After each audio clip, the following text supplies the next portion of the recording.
오늘 말씀은 야고보서 3장 말씀입니다.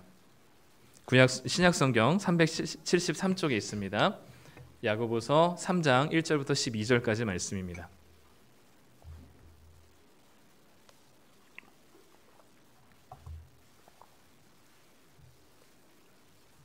야고보서 3장 1절부터 12절 신약성경 373쪽입니다. 다 찾으셨으면 한 절씩 번갈아 가면서 읽고요. 마지막 절은 함께 읽겠습니다. 내 형제들아 너희는 선생된 우리가 더 큰 심판을 받을 줄 알고 선생이 많이 되지 말라. 우리가 다 실수가 많으니 만일 말에 실수가 없는 자라면 곧 온전한 사람이라 등이 온몸도 굴레 씌우리라. 우리가 말들의 입에 재갈 물리는 것은 우리에게 순종하게 하려고 그 온몸을 제어하는 것이라. 또 배를 보라. 그렇게 크고 광풍에 밀려가는 것들을 지극히 작은 키로서 사공의 뜻대로 운행하나니 이와 같이 혀도 작은 지체로 돼 큰 것을 자랑하도다. 보라 얼마나 작은 불이 얼마나 많은 나무를 태우는가. 혀는 곧 불이요 불의의 세계라. 혀는 우리 지체 중에서 온몸을 더럽히고 삶의 수레바퀴를 불살하나니 그 살아는 것이 지옥불에서 나느니라. 여러 종류의 짐승과 새와 벌레와 바다의 생물은 다 사람이 길들일 수 있고 길들여 왔거니와. 혀는 능히 길들일 사람이 없나니 쉬지 아니하는 악이요 죽이는 독이 가득한 것이라. 이것으로 우리가 주 아버지를 찬송하고 또 이것으로 하나님의 형상대로 지음을 받은 사람을 저주하나니 한 입에서 찬송과 저주가 나오는도다. 내 형제들아 이것이 마땅하지 아니하니라. 샘이 한 구멍으로 어찌 단물과 쓴물을 내겠느냐. 내 형제들아 어찌 무화과 나무가 감람 열매를 포도나무가 무화과 나무를 이와 같이 짠물이 단물을 내지 못하느니라. 아멘. 2부 예배 나오신 성도님들을 환영하고 축복합니다. 네, 하나님의 은혜 가운데 함께해 주셔서 감사하고 예배 가운데 말씀 가운데 하나님이 주시는 은혜가 있기를 소망합니다. 네, 오늘 설교를 시작해야 되는데 47분입니다. 네, 네, 어떡하죠? 네. 네, 빠르게 조금 진행할게요. 지난주에 우리 야고보서 2장 봤습니다. 2장에서는 행함이 있는 참된 믿음에 대한 이야기를 했습니다. 그러니까 행함이 없는데 내가 믿음이 있다고 얘기하면서 행함이 없는 사람을 가리켜서 죽은 믿음이다라고 했죠. 그 죽은 믿음에는 어떤 변화도 없다라고 얘기했습니다. 그래서 야고보서가 얘기하는 거는 행함을 얘기하기보다는 진짜 하나님에 대한 믿음, 그러니까 하나님이 진짜로 내 삶의 주인이 되시고 이전에는 내가 내 삶의 주인이었지만 이제는 하나님이 내 삶의 주인이 되셔서 그 사실을 믿고 받아들이는 자에게는 반드시 하나님이 주인된 삶의 변화들이 나타나게 돼 있다라고 말씀드렸습니다. 그래서 야고보서는 행함을 강조하는 게 아니라 진짜 참된 믿음에 대한 이야기를 하고 있다 말씀드렸습니다. 어쨌든 하나님이 우리의 삶을 다스리시고 내 삶의 주인 되신다는 사실이 삶으로 드러나야 하는데 어떤 방식으로 어떤 모양으로 어떤 영역에서 가장 먼저 드러나야 될까라고 했을 때 야고보서 3장에서는 그것을 가리켜서 말이다라고 얘기합니다. 그러니까 하나님을 믿는다고 한다면 정말 하나님의 말씀대로 살고 하나님이 주인된 삶을 산다면 하나님이 내 삶의 주인 됐다는 사실을 믿는 자에게는 반드시 말에 어떤 변화들이 있다는 사실을 얘기해 주고 싶은 거죠. 그 행함의 가장 첫 번째 변화가 뭐냐면 말이라고 얘기하고 있는 겁니다. 말에는 참 여러 가지 힘들이 있습니다. 당신 해고입니다. 내일부터 출근하지 마십시오 라는 얘기를 듣는다면 그때부터 무슨 일을 하는지 아마 정신이 하나도 없을 것입니다. 그리고 굉장히 기분 좋다가도 옆에 사람이 계속 짜증난다 하면 그 짜증이 전염돼가지고 나도 어느 순간부터 짜증이 나기 시작하죠. 그런가 하면 아주 대단한 말은 아니지만 아주 말 한마디에 굉장히 살 의지가 생기게 만들기도 합니다. 우리 대부분의 갈등도 사실 대단한 큰 이슈나 잘못으로부터 시작되기보다는 어떠한 작은 한 말 한마디에서부터 시작되기도 하죠. 말 한마디로 오해하기도 하고 상처받기도 하고 싸우기도 합니다. 그래서 같은 말이라도 또 그 말의 뉘앙스에 따라서 또 그 말을 할 때 어떤 표정을 했느냐에 따라서 그 말의 의미가 전혀 달라지게 되고 싸움의 단초가 되기도 합니다. 또 처음에는 분위기를 띄우기 위해서 좀 장난스러운 말들을 시작했다가 이것이 좀 점점 과해져서 나중엔 엄청난 갈등을 초래하기도 하는 거죠. 이 말 한마디로 이렇게 여러 가지 뒤죽박죽된 갈등과 대환장 파티가 일어난 것들 최근에 이런 프로가 하나 있었습니다. 그 나는 솔로라고 있었는데 이 16기에 그 남녀가 이제 서로 짝을 찾는 그런 프로그램입니다. 근데 이제 16기에서 돌싱들이 나와가지고 했는데 역대급으로 시청률이 막 폭발했어요. 이유는 뭐냐면 여러 가지 말로 인해서 서로 오해가 겹쳐가지고 막 뒤죽박죽된 이 상황들을 사람들이 재밌게 구경을 하는 것이죠. 그래서 이 사람이 누가 누구를 좋아하느냐라는 이 한 가지 사실을 가지고 너가 착각하는 거야. 경각심을 가져야 돼. 너 그 사람이 너 말고 다른 사람을 더 좋아하는 것 같아. 이런 말 한마디로 인해서 막 이 여기에 있는 남녀들이 막 정말 혼돈의 카오스를 막 돌아다니게 돼요. 그리고 나중에는 네가 이 말을 했느냐 안 했느냐를 막 따지기 위해서 테이프 깔까 막 이러면서 이제 막 서로 이제 출연자들이 싸우기도 하죠. 그래서 말 한마디 잘못한 게 시작으로 막 이 사람들이 오해가 쌓여서 서로 막 해명을 하기도 하고 갈등과 오해를 빚기도 하는 게 우리들의 삶입니다. 그런 거 보면은 차라리 입을 열지 않는 게 낫겠다고 생각하지만 또 그건 불가능하죠. 그래서 이 말에는 굉장히 큰 힘과 위력이 있습니다. 그래서 오늘 말씀에서도 야고보서 3장 3절 말씀에서도 이렇게 말씀하고 있습니다. 함께 읽겠습니다. 우리가 말들의 입에 재갈 물리는 것은 우리에게 순종하게 하려고 그 온몸을 제어하는 것이라. 말을 잘 다스리고 입을 잘 통제하는 사람이 온몸을 잘 다스리고 통제하는 사람이라는 거죠. 그러면서 그 말이 얼마나 많은 영향력을 끼치는지 4절부터 계속해서 얘기하고 있습니다. 4절에 보면 이렇게 얘기하죠. 지극히 작은 키가 사공의 뜻대로 그 배가 운행되고, 그러니까 작은 키로 인해서 배의 향방이 결정되는 것처럼 한 사람의 입과 말을 통하여서 그 사람의 인생의 향방이 결정된다라고 얘기합니다. 5절에 보니까요, 그 입이 얼마나 작은지 모르지만 그 작은 불이 많은 숲을 태우는 것처럼 이 한 사람의 말이 한 사람의 인생만 영향 끼치는 게 아니라 주변의 다른 많은 사람들에게도 영향을 끼친다라고도 얘기합니다. 또 6절에서는 더 나아가서 이 작은 말이 삶의 수레바퀴를 불사르는 지옥불과 같다라고 얘기하면서 이제는 한 개인과 주변에 있는 타인에게 영향을 끼치는 것을 넘어서 이제는 말 한마디가 공동체를 분열시키는 데까지 나아간다는 사실을 얘기해주고 있는 것이죠. 그래서 이 말이 엄청난 힘과 강력한 위력이 있다는 사실을 야고보서는 얘기해주고 있습니다. 그러면 말에는 왜 이렇게 힘과 강력한 능력이 있을까? 굉장히 사소해 보이지만 절대 가볍게 여길 수 없는 이 말 한마디가 어떻게 이렇게 한 사람의 인생을, 타인의 삶을, 공동체의 존폐를 결정할 만큼 강력할까라고 했을 때 그거는 말 한마디가 그냥 말이라는 소리를 넘어서 마음이 담겨있는 의미가 전달되기 때문입니다.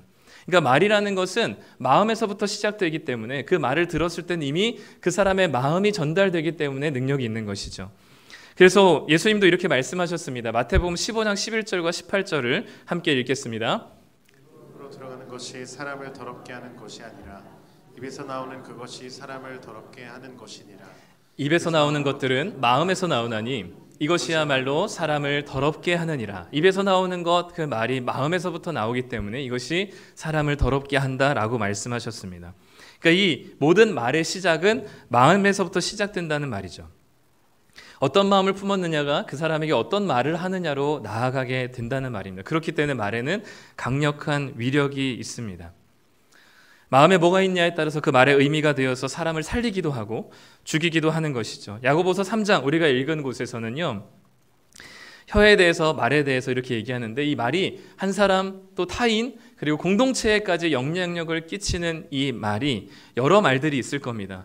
어떤 이 공동체를 분열시키는 말들 중에는 종류가 여러 가지가 있겠죠. 근데 그 여러 가지 중에 오늘 야고보서는 단 한 가지를 얘기하고 있습니다. 그 한 가지가 뭐냐면 한 입에서 찬송과 저주의 말을 하는 것을 얘기하고 있어요. 오늘 말씀 9절과 10절 말씀을 다시 한번 읽겠습니다. 시작. 이것으로 우리가 주 아버지를 찬송하고 또 이것으로 하나님의 형상대로 지음을 받은 사람을 저주하나니 한 입에서 찬송과 저주가 나오는도다. 내 형제들아 이것이 마땅하지 아니하니라. 한 입에서 찬송과 저주가 나온다는 것, 하나님을 찬송하는 입으로 하나님의 형상의 사람을 저주하는 혀를 말하고 있다는 것이죠. 다른 말로 하면 하나님을 사랑한다고 얘기하는 그 고백과 또 사람을 미워할 수 있는 고백이 동시에 한 입에서 나타난다는 겁니다. 그래서 이거를 5절과 14절에서는 조금 다른 방식으로 표현하고 있는데 한번 5절과 14절을 읽도록 하겠습니다. 이와 같이 혀도 작은 지체로되 큰 것을 자랑하도다. 그러나 너희 마음속에 독한 시기와 다툼이 있으면 자랑하지 말라. 자, 아까 우리가 본 우리 9절과 10절 말씀에서는 한 입에 무엇이 나오냐면 하나님을 찬송하는 말이 나옵니다. 하나님을 찬송한다는 게 뭘까요? 하나님을 자랑하는 겁니다.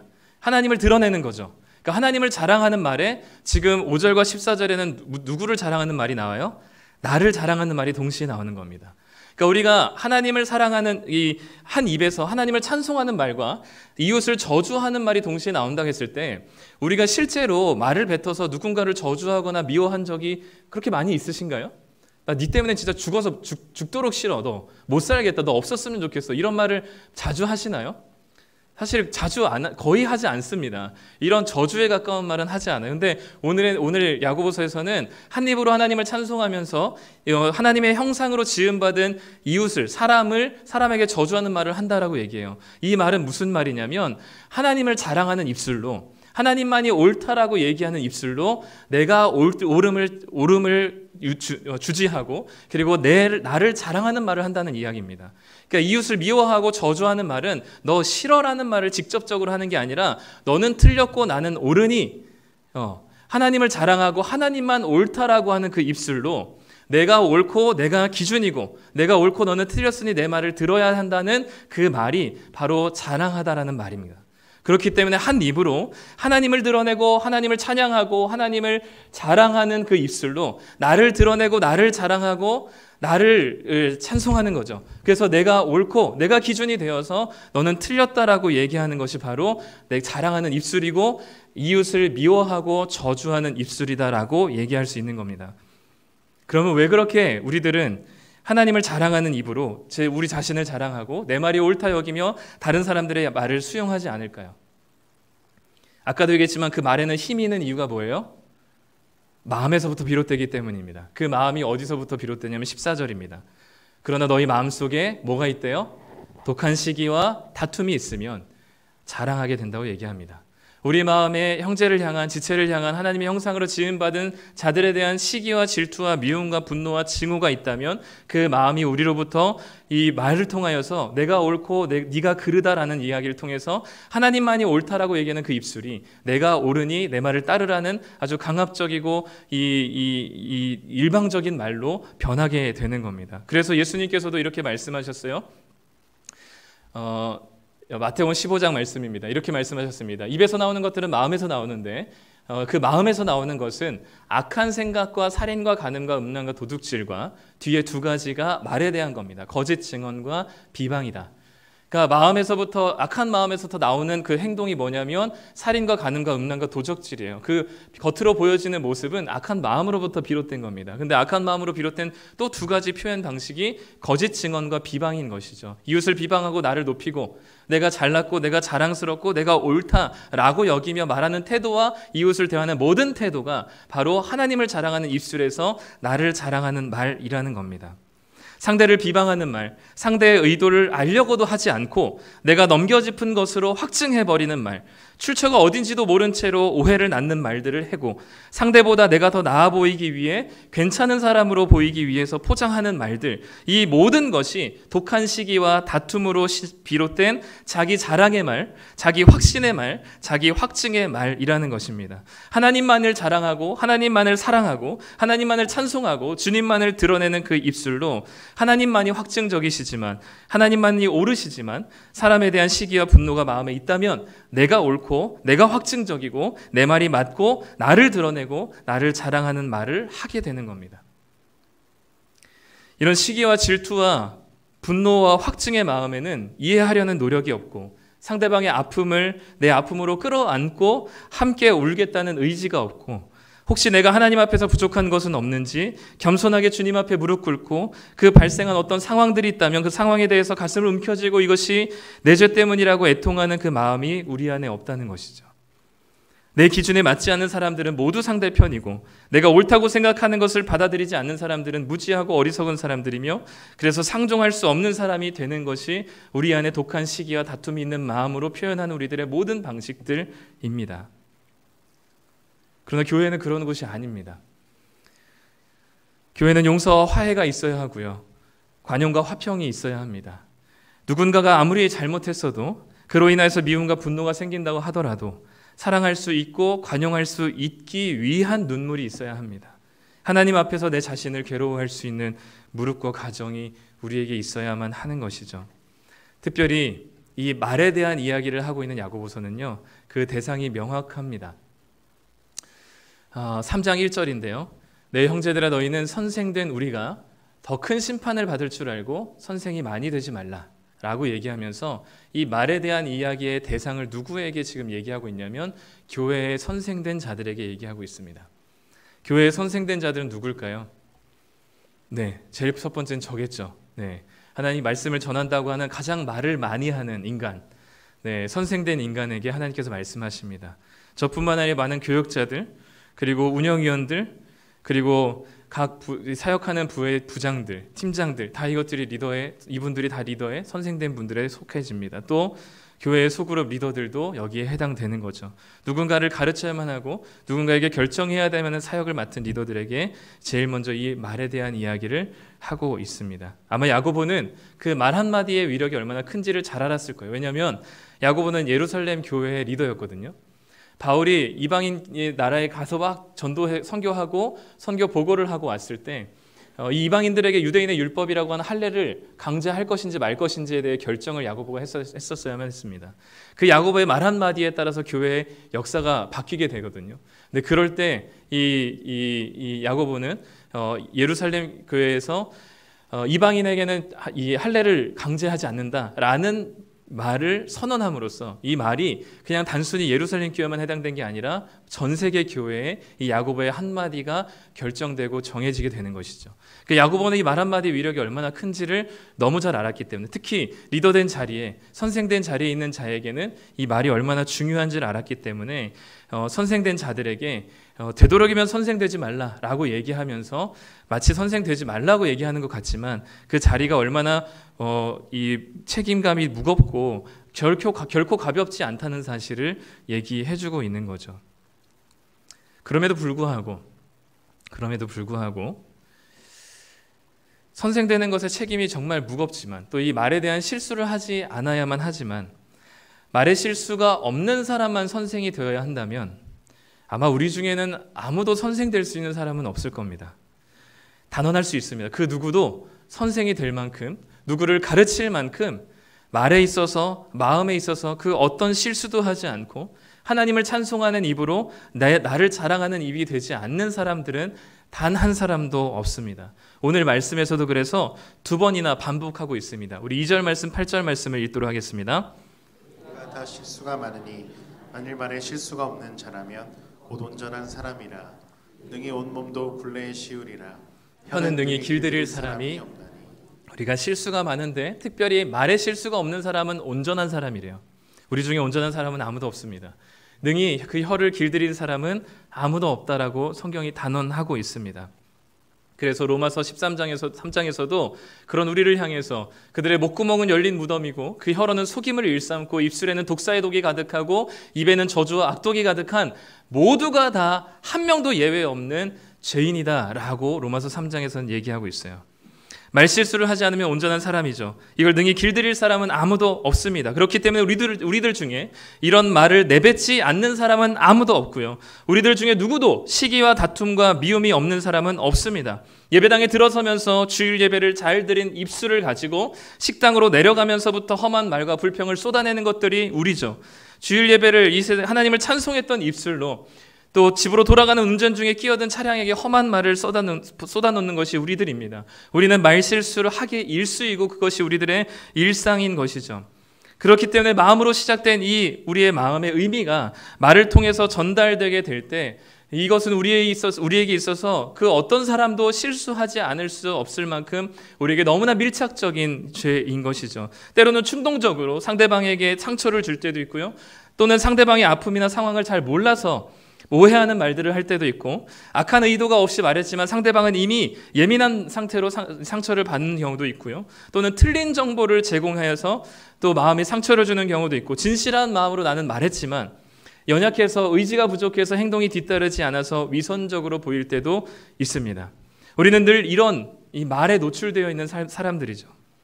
우리는 늘 한 입에서 하나님을 자랑하기도 하고 나 자신을 자랑하기도 하고 내가 옳았다는 사실을 증명하기를 원합니다.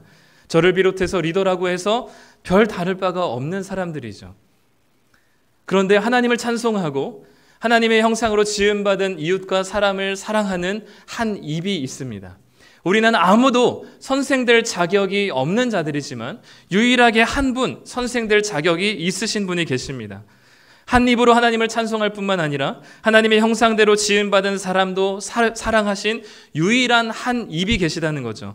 누구보다 하나님을 사랑했고 누구보다 하나님의 형상으로 지음받은 우리들을 사랑하셔서 자신의 목숨까지도 내어주신 분이십니다. 우리의 시기와 분노의 마음으로 절제하지 못하는 말을 쏟아내고 이내 후회하는 우리들의 연약함을 정죄하거나 비난하지 않으시고 그런 우리들을 긍휼히 여기시며 사랑을 베푸신 분입니다. 당신의 옳음을 증명하기 위해서 우리를 깎아내리지도 않으셨고요. 당신의 영광을 십자가에 달려 죽으심으로 확증하신 분이십니다. 이 땅에 오셔서 우리를 저주하지 않으시고 오히려 당신이 그 모든 저주를 받으신 유일한 우리의 선생 되실 분, 바로 하나님의 말 그 자체이신, 하나님의 거룩하신 말씀 그 자체이신 예수 그리스도이십니다. 우리는 늘 이 시기와 질투와 분노와 갈등의 마음으로부터 다른 사람을 저주하고 틀렸다라고 말하며 내가 옳았다라고 얘기하면서 하나님을 찬송하는 입술로 나를 자랑하는 입술로 사용하기 마련이지만 주님은 십자가로 당신의 마음을 우리에게 말씀해 주셨습니다.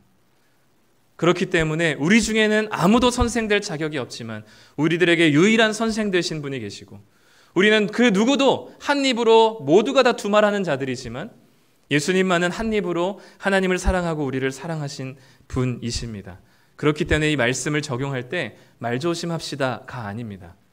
말조심합시다가 아니라 우리에게는 주님의 마음이 우리 안에 부어져야만 합니다. 그래야 우리의 말이 변화가 나요. 우리가 아무리 말조심하려고 해도 우리 마음에서 부하가 치미는데 어떤 말이 나오겠습니까? 우리 마음에 시기와 질투로 가득한 마음과 증오의 마음이 가득한데 어떻게 좋은 말이 나가겠어요? 우리의 마음이 그 주님의 마음으로 부어질 때 우리의 마음이 시기와 분노에서 용서와 화평으로 변화되게 될 것이고 우리의 말에 그 주님의 마음이 담겨서 전달되게 될 것입니다. 그렇기 때문에 우리는 말조심하려고 애쓰기보다 우리의 주님의 마음이 우리 가운데 부어지도록 간구해야 하는 것이죠. 우리 한 입으로 두말하지 말라고 했기 때문에 그러면 나는 하나님을 찬송하는 거는 좀 어려우니까 막말할게. 하나님 찬송하는 것도 안 하겠다라고 하실 수도 있을 것 같습니다. 그러나 우리 안에 나를 자랑하고 이웃을 미워하고 저주하는 말이 많아질수록 더 하셔야 될 건 무엇이냐면 하나님을 찬송하는 입술입니다. 그러면 그럴수록 성도님들은 더 하나님을 찬양하는 데 적극적이셔야만 합니다. 이것이 비록 위선적일지라도 내가 지금 이 순간에 하나님을 찬양하지만 예배당을 나서는 순간에 또다시 다른 말들로 쏟아내고 이웃을 상처주고 가족을 상처줄 게 뻔하다고 할지라도 그래서 한 입으로 두말하는 게 어쩔 수 없어서 그냥 한 입으로 한 말만 하겠다라고 얘기하면 하나님을 찬송하는 것을 저버리지 마시고 멈추지 마시고 그러면 그럴수록 하나님을 더 찬양하는 입술로 나아가십시오. 하나님을 더 적극적으로 찬송하실 때 우리 안에 들어있는 이 시기와 질투의 마음들이 주님의 마음으로 변화될 것입니다. 비록 우리의 삶은 그 어떤 사람도 이 위선적이지 않은 삶을 살아가는 사람은 없습니다. 그 어떤 깨끗하고 성자와 같은 사람도 하나님을 찬송하는 입술로 나를 자랑하는 입술이 되지 않은 적이 없습니다. 그렇기 때문에 너무 죄책감과 정죄감에 휩싸여서 하나님을 찬송하는 것을 멈추지 마시고 이런 죄인이 어떻게 하나님을 찬양해? 그러지 마시고 더욱더 하나님을 찬양하고 더 하나님을 찬송하고 하나님을 드러내고 하나님을 자랑하는 일에 힘쓰십시오. 그러면 우리의 마음이 주님의 마음으로 변화되어서 우리의 입술이 하나님의 말씀으로 바뀌게 될 것입니다. 이 놀라운 거룩한 하나님의 입술로 그리고 그래서 성도님들의 입술을 통해서 말을 통해서 주변의 사람을 살리고 우리 지체들을 살리며 교회를 세우는 놀라운 일들이 일어나기를 간절히 소망합니다.